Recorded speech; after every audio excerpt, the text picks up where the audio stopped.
Record somewhere. I'm gonna try. Hello, and thank you so much for tuning into the Mobility Mobility Bros. Bro. It is episode 11 here. We're so excited to bring this episode to you, just like all the other ones. And we want to just thank every single one of you guys for watching, for all the support that you've given us. Thank you, you right there, for watching, for clicking like, for subscribing, for sharing this with your friends. We hope to bring value and add value to everything we talk about to help you think about fitness and mobility in ways that you may not have thought about it before, or double down on what you know and tell you that you actually know exactly what you're thinking. So we usually talk about athletic mindset, mobility, pain reduction, the thought processes of practitioners, and the mindsets of clients and members. Today, we're going to talk about mobility. Yep, mobility. And the specifics we're going to talk about is the difference between sprains and strains and how they affect us. But before we get into all of that, I want to say what up to my boy Ron, the hostess with the mostest. Yo. What's going on, my man? How we doing? We're doing beautiful today, man. How are you today? I'm doing super fantastic, man. And just moving along today. And I got a couple calls and always excited to do our YouTube channel / podcast and bring value to the world. And I know we just got finished talking, but yeah, just really just seeing how more we can bring value and just keep growing this. I really enjoy doing this. I enjoy talking to you, and to all you listeners out there, we still have not met in person. I know we gotta make that But we happen. gotta make it happen, man. Zoom's phenomenal, but we gotta shake hands. We gotta touch. Yeah. Especially I know you're a masseuse, so that is imperative and important. Tell me, Yeah. man, how has your physique challenge been going? I know you have goals and plans, and you've been doing amazing, using some amazing supplements, using some food prep. You're doing all the things. So let's tell the people how have you been doing. Sorry, I'm crunching my ice. Um, it's going phenomenal. Training for a physique competition, which is out in June. I started out at like 213, 214. I'm down to like 204.2. And my goal is to get down to 160, 165, really fill out in muscle. So it's going great, training hard 5, 6 days a week. Just talk to my trainer, and say everything's on track and no change to diet. So it's good, man. It's really good. And then I literally went from 0 to 100. From like basically, just doing my little stretches in the morning to like, getting it in every day. A couple days a week, couple sessions a day. So yeah, it's That's going well. phenomenal, man. Congratulations. How does it feel to transition? I know we're in the industry and people think that we just automatically love working out and we love to exercise and we have all day to do it and we don't have to pay our bills because we just exercise and Instagram pays us millions of dollars. Well, no, not for everyone. Some people take off their shirt and dance for you and you love their Instagram photos and their reels go crazy. Others do it differently. How are you finding the transition into going from 0 to 100? Good, man. As as it says on one of my shirts in my clothing line, I do what beasts do. I really I've always been a like a switch on, switch off person. So if I have to turn the switch on and really put it in, I'll put the work in, man. So um it's but again, it's work. I've had a couple of days where I just like, I don't feel like doing this. So yeah, it's a little bit, but you know what, I do enjoy it, man. So it just a process. And then I'm gonna go from fat to fit. So I know people don't like that word fat, but it's a real word. Yeah, it Yeah, is. it's a Yeah, it real is. word. It So is. Yeah. Yeah, I've looked at myself and called myself a fat ass.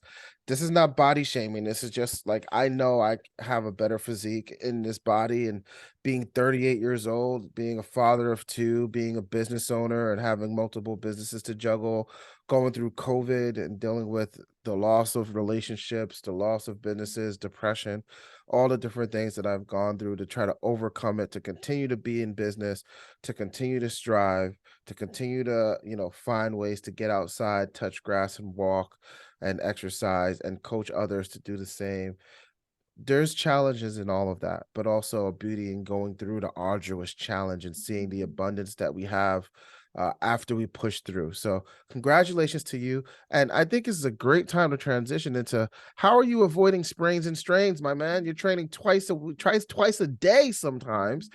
How are you not busting your body up from going from 0 to 100?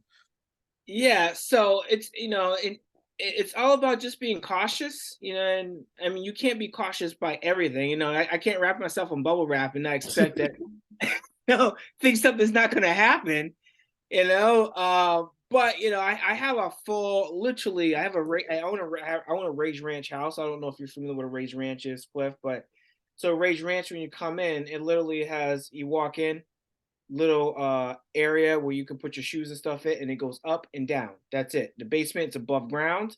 My whole entire basement is a full fitness facility, like literally. Mm, So rubber floored, equipment, everything. Thousands and thousands of dollars worth of equipment down there. So and I'm just careful about what I'm doing. Depending on what I'm doing, sometimes I do lift barefoot, especially if I'm doing heavy lifts. I like the way my feet feel in the ground, and it's kind of how my strength coach trained me. And it creates that stability in the ankles as well. Um, so yeah, it's just about sometimes it's just about being cautious in where you are, and then it's the stronger your ankles in areas are in your body, um, the less likely you are to actually have a strain or a sprain. Not that I say it can't happen, but if your ligaments and tendons are not strengthened, the likelihood of you getting a strain or sprain doing a workout or doing some movement is very likely. mm, mm. So you said you have a full thousands of dollars gym in your home. Do you still go to the gym in your local facility, your local area? Do you still work out in those areas, or do you just train from home? I just train from home. There's one point where I was trying to do the Planet Fitness thing, so I can get out and just congregate with people. But I was like, this is for the birds, man. You know, I Why? was like, Why? you know what? So the Planet Fitness that we have here in town in Groton, Connecticut, they do have like what I call a functional center. So it has the things I like. It does have like the kettlebells and the ropes and stuff like that. But, again, it's just like you have to share, I mean, you got to share the equipment. So if someone is on that thing you want, you got to wait, or you got to go up and say, hey, can I work in with you? And some people give you that, yeah, I guess, you're interrupting me. Dude, there's only one piece of equipment. Like, we got to share or not, bro? Like, what are we doing? Like, if it was other roles was reversed, I would share. Yeah, You yeah. know, if No, no, it's a anything, great point. It's a great point. if anything, it gives me a little bit of a rest when you're working. Yeah. You Yeah, know, no, that's a great point. That's a great point. Yeah, I go back and forth. I do like the social aspect of being in community in a gym with others and working out with others. I think there's something special about that. But I also really like the focus that I get when I'm by myself and uninterrupted. You go to the gym and you see people with those huge headphones on that don't want to be talked to, don't want to be interrupted. And they are using the equipment you may need, and you're just like, man, like I could tell this is going to be uncomfortable. And then there's those people who want to talk with you as soon as you walk in, and you're talking for 45 minutes before you ever lift a weight, and they're asking questions and things like that, and it just eats up all of your personal time. And then you're like, man, I can't do what I wanted to do, or now I'm in the gym an extra 2 hours and I really just wanted to be in and out because I have things to do. So it's always great for me to see and hear different perspectives. Being someone who's trained for people from home for the last 2.5 years, 3 years since COVID, as well as being in person in that hybrid model. going to people's homes, meeting people at the different satellite locations we have at Fitness Essentials, and or going to the gym. It's just really interesting. I'd love to know in the comments, do you go work out at home? Do you prefer to work out at the gym? Do you do a combination of both? Let us know in the comments. That'd be really great to know. Absolutely, absolutely. Love to hear that. Um, and as a trainer, I've definitely dealt with clients who actually had sprain, rolled their ankle, or injure their back through some weird twisty motion that they they did. Maybe they were doing a lateral movement that was a little excessive while they were, working in the gym, and they just rolled it. And then just going back and just understanding, okay, what happened, Mhm. how to best way to get them to recover. Um, and and to support that, is, always say ice, wrap, the concept, rice, rest, ice, compression, elevate. Elevate. Yep. Yeah, Nice, man. now, That those acronyms helped me a lot yeah, in this they business. do, they do. And now I guess the science is saying that, during a sprain, just compress and elevate. Don't even really ice. Um, I don't really have all that information with me, but even the gentleman who created the acronym RICE, he's even saying that now, just compress and elevate. But yeah, so just wanted to just go over some differences between this what a sprain and a strain is. And it does really make a difference to understand that, especially if you're working out in the gym and that actually happens to you. You don't really know what's going on. And so I'll read the textbook version, so I'm not all over the place. So, Go for it. a sprain is a condition caused by bands of tissue known as ligaments being stretched too far and often in the wrong direction. Ligaments connect bone together, right? So remember that ligaments are what connects your bones together, right? Um, the most common type of sprain is when ligaments in the ankle are overstretched. All right. So that being said, there are actually three different grades of sprains. All right. So you have grade one, which is like a little bit of stretch. Then you have a grade two, which is like super hyper stretch, and then you Mm. have a grade three, where it's actually like basically a rupture or tear from the bone. All right. So that's a Ouch. grade three. Um, if you turn your ankle, the result is often a sprain. All right. So the most common sprain in a human body is the tibial fibular ligament, the ITFL.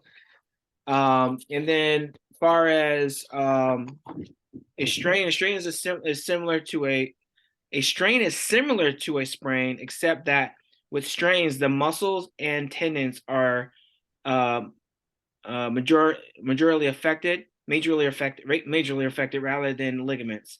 Tendons are heavily bands of fiber tissue connect your bones to your muscles. All right, so that goes from muscle to bone. All right. Um, the most common muscle affected by strain is the hamstring. Back strains also quite common too. So most common strain is the hamstring, and out of the three heads, so you have semitendinosus, semimembranosus, and bicep femoris. So the one out of those three heads that's most commonly strained is bicep femoris.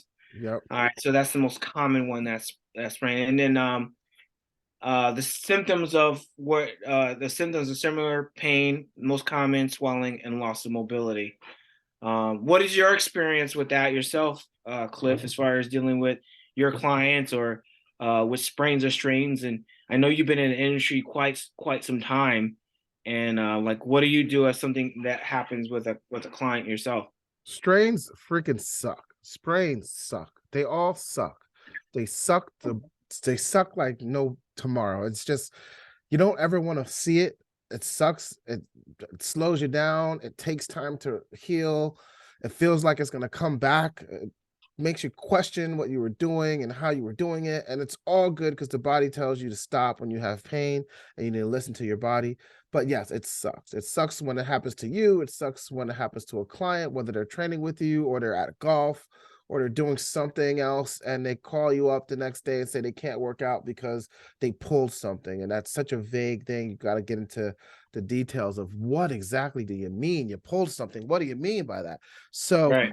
in my experience with strains, sprains, and all of the things, it has been talking people off a ledge, letting people know that your body's going to experience these things left and right, because it's a marathon.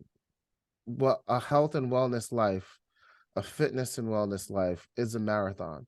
You know, you're going to be working out in your 30s, your 40s, your 50s, your 60s, your 70s, your 80s if you're lucky. Whether it's taking like nice walks, going for swims, actually going to the gym, whether it's in your home or not in your home, doing traditional lifting, a P90X, or whatever you guys like to do, you're going to be experiencing exercise and mobility and movement. You might play basketball and have a high roll ankle sprain. You know, like we just saw Kansas City, you know, we saw Mahomes running on limping all day. I was just torture to watch this guy. It was great and inspirational, but man, his ankle's going to be so big. His swelling is going to be so crazy, and he's got a Super Bowl to play.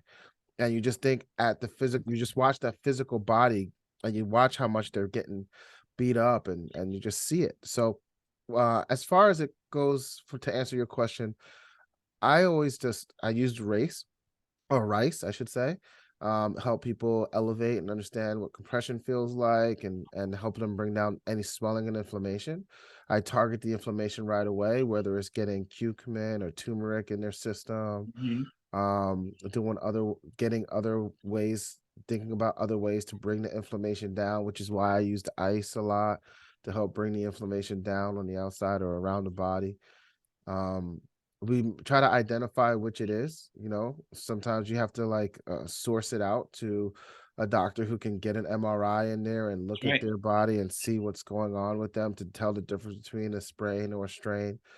Something you won't see in x-rays, because x-rays will look at the bone, so you need to get MRIs to see what's going on with the ligaments and tendons. Test their range of motion as they start to recover.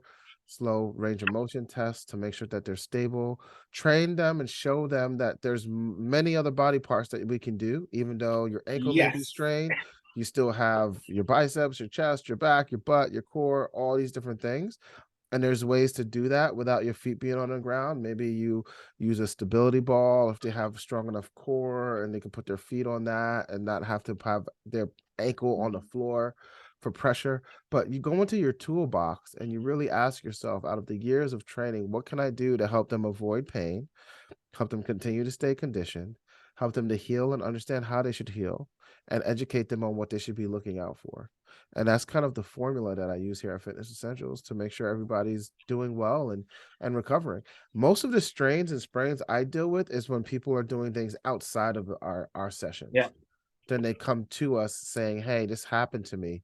And I find some people, some trainers, some coaches, they're so dedicated to what they've put together as the workout program that when a client comes to them with a sprain and it's going to completely destroy their leg day, it just frazzles people so much. And then they kind of Modify. lose interest, you know, and it's about the client. So you should always have, yes, develop your programs, make sure you know the micros and macros. It's very important to make sure that they have measurable goal setting, but also be fluid. That's awesome. I remember when I trained, when I was a personal trainer and on-site massage therapist at Precision Fitness here um in Wesley, Rhode Island. Um, my trainer and strength coach, he was phenomenal at that. People will always say, "Hey, I rolled my ankle, I can't," or something happened, or I'm not gonna be able to train. He's like, "You got another leg and two arms. It's and we can work around that." And so it's never, if you're a good coach, you will not put your clients in a box and make it a cookie cutter thing. You have to be able to say, "Hey, this is what's going on." They roll their ankle, or maybe they have a shoulder sprain or something, and they have to be able to. You have to be able to modify around that. Uh, and just meet them where they are. We talked about, in a couple episodes back, not leading with your intentions as a practitioner. You're there. They're paying you to be there. You're not paying them to be there to train it. So it's not like this weird thing like you're paying them and they're like, okay, well, I'm paying you to train, so you got to listen to everything I say, even though you got a broke ankle, broke back, broke neck, broke ear, it's squeaking like this, whatever the case may be. But yeah, I want to throw some other facts out. Something else I thought was interesting. The only difference between symptoms of sprain and strains is that sprains cause bruising and strains do not. Strains affect muscle and lead to muscle spasm instead. So I thought that was interesting. It's just something I never really, I guess maybe I've heard in my own training, but never really remembered. Um, and sprains and strains can affect range of motion. It's that stiffness and all that edema and that extra fluid in there. It's gonna lock that area up. Yeah. So you just gotta be smart, and especially as a practitioner working with someone that's dealing with that. And I work with high level athletes. I work with D1 athletes. I work with Olympic athletes. And a lot of times that's something that the ATCs will deal with. And I actually, the ATCs, the athletic trainers, are freaking the scientists when it comes to wrapping ankles, man. That it's such an art, man. When Yeah. they're dealing with sprains and strains and stuff like that, they have so many different layers and different material that they use to secure that ankle to make it safe. And I know how to KT tape. I can KT tape up an ankle really good, but it's nothing like what an athletic trainer can do with some of those athletes. Being out west working with USA Track and Field and watching how they tape, it's just like it's so intricate Mm, when they're really working that ankle. mm. That's beautiful, man. It's so true. So to have your highlight to say, you've seen athletic Olympian level athletes dealing with strains and sprains. And we just watched, like I said, we just watched the AFC playoffs, watching a high level athlete who's going to the Super Bowl dealing with a high ankle sprain. You ask yourself, okay, what is the mentality of someone who will fight through that? And It's is that crazy. necessarily a good thing or bad thing? What do you think?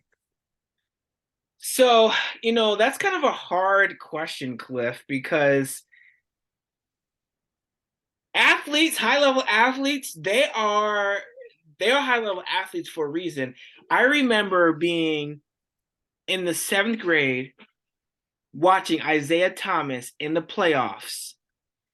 He played for the Detroit Pistons, and he had a severe sprain. And I saw him play a tenacious basketball game, man. Like, I never seen anything like it. Like, someone whose ankle is like this big, and Wow. he's freaking out there just crushing it. For an average person, it's not healthy. I mean, That's the it's answer. not. It's I mean, true. that is the real answer. It's not healthy. You got to let it heal. But um, and I'm not saying there's any exception, but when you're working at a high level with certain people, um, the mindset, not just the mindset, but the people around them are like, okay, how fast can we get this guy to recover? Or he's injured, but you know what? We still need him to perform. So go out there and go do it. I don't think it's the best thing because it can cause more damage. But I mean, I would say for us average layman people, yeah, don't go out there and start crushing it. It's not healthy. Give it But time to my recover. but my golf team needs me. They need me. Nah, bro. I don't know. I mean, if you're a $50 million man and somebody's paying you $50 million, they don't want to hear that you got a sprained ankle. Yeah, no, not at the I mean, that's playoffs. that's just that's just the reality of it, right? Yeah. you're a $50 million man. Okay, so you got a sprained ankle, and how we're gonna get you to recover so we can get you back out there. Yeah. Yeah. So I mean, And that's that's kind of the insane. difference. It is. It's insane, you know. Um, because at that point, you know, when you're a high level athlete, you're not really a human being. You're a product.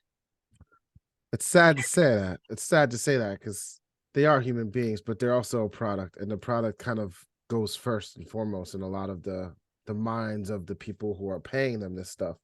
But to bring it down to the not high level athlete, but the everyday weekend warrior and athlete, Yes, yes, yes, um, yes.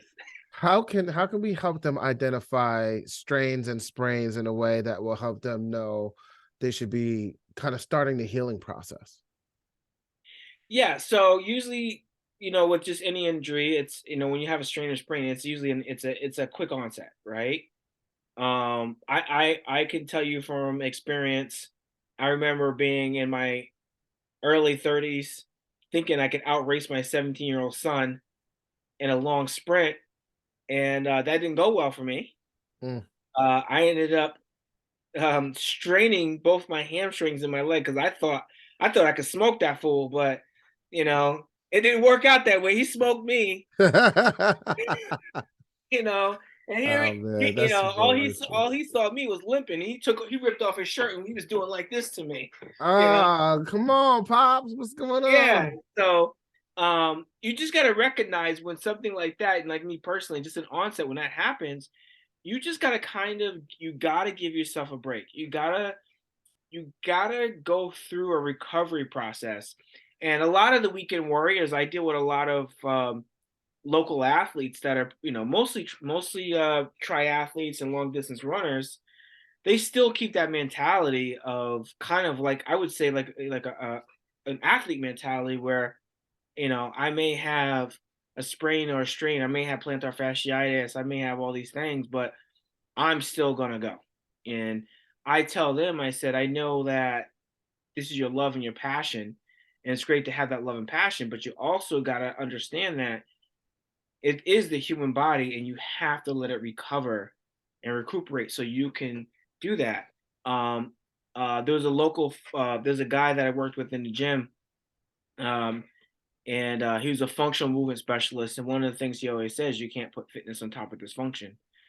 And you know, so you want to, I mean, and you want to always work on um, whatever the dysfunction is or whatever the issue is, get that going, um, and then move on. That being said, if you have, obviously going back to our prior conversation, if you have other body parts that you can work, that's great. But if you keep pounding on that one area when you're supposed to be healing, nothing good's gonna come out of that. That's right. That's beautiful. And truth. So, guys, listen up. If you've had to deal with aches and sprains and strains and pulls and tears, put it down in the comments. Let us know, what have you overcome and how did you do it? Was it typical ice? Were you out for weeks? Was it surgery, unfortunately? Do you have a tear? You never had surgery. For instance, I have an MCL tear. That's way back into my old college football days. We're not even going to get there because that's just going to make me feel like one of those old weirdos that talks about their college football days, even though they haven't played college in like 20 years. But I tore my MCL and I never got surgery on it, and I healed it, and I'm stable. I can balance, I can jog, I can run. But some people would have had surgery for that. I also was hanging out with my teenage son, and we went to a Ninja Warrior gym where we can jump and climb and know all the things. And me and the warp wall met, and the warp wall won, and I tore my ACL completely on the same leg as my knee, and I didn't have surgery for that either. And it's kind of the same injury that Kobe Bryant had when he tore his Achilles tendon and had to have surgery on it, and it never really was the same again. And the reason why I chose not to have surgery is because they told me it's a 50-50 shot that it would work.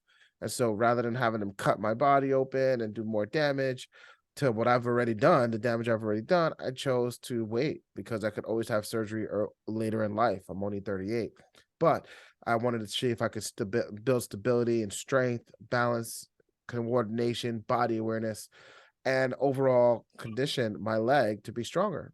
And so I have been. But again, I need to stop slacking and get myself to the gym. So, any finals for anyone who's listening? Thank you guys so much for watching all the way up to this point.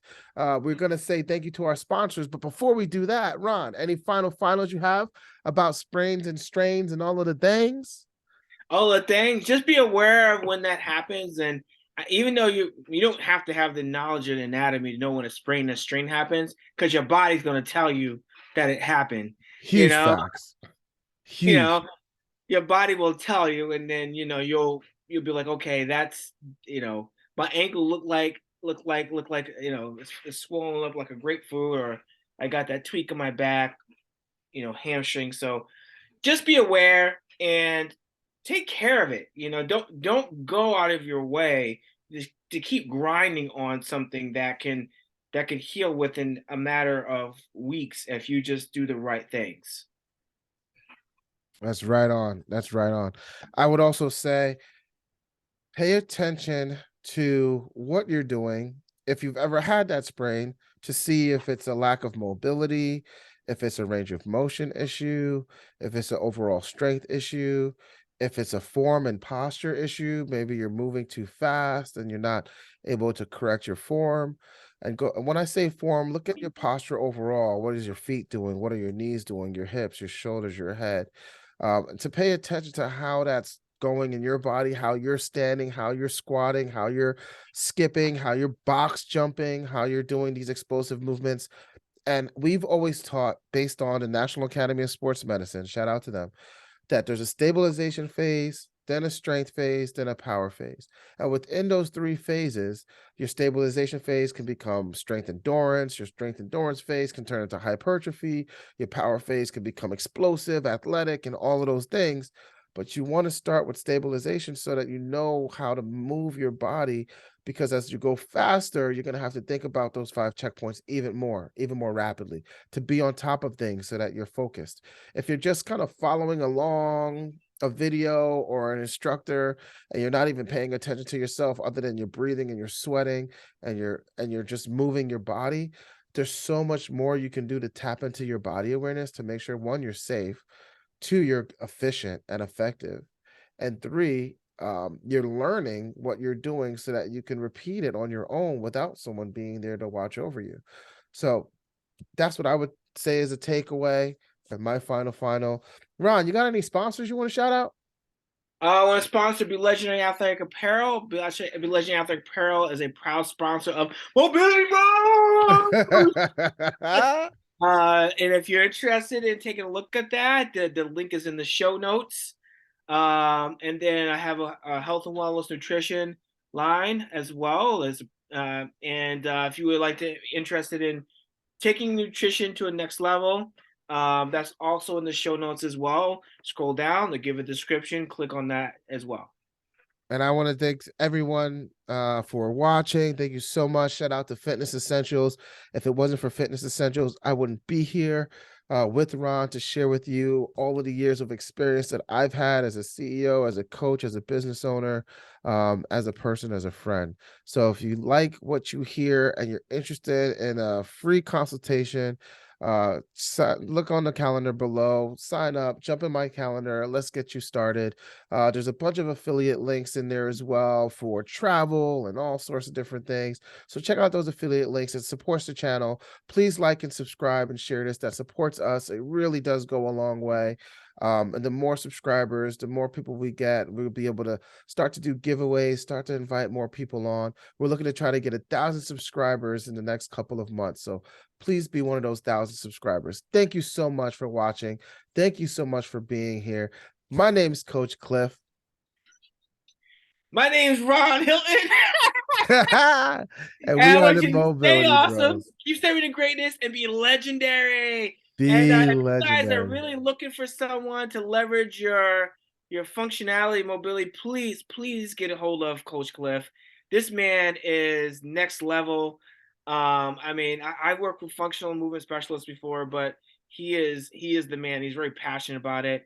He also has some other videos on YouTube you can check out as well of him working with clients. Absolutely amazing. Oh, thank you so much for that shout out. Thank you for edifying me. I appreciate it. And now you guys Go out there and do something amazing. Write down in the comments what you've been doing, what you're looking forward to doing, what you would like us to talk about in our next video. We want to know what you're thinking so we could continue to add value to you. Thank you so much for watching, and we'll catch you on the next one.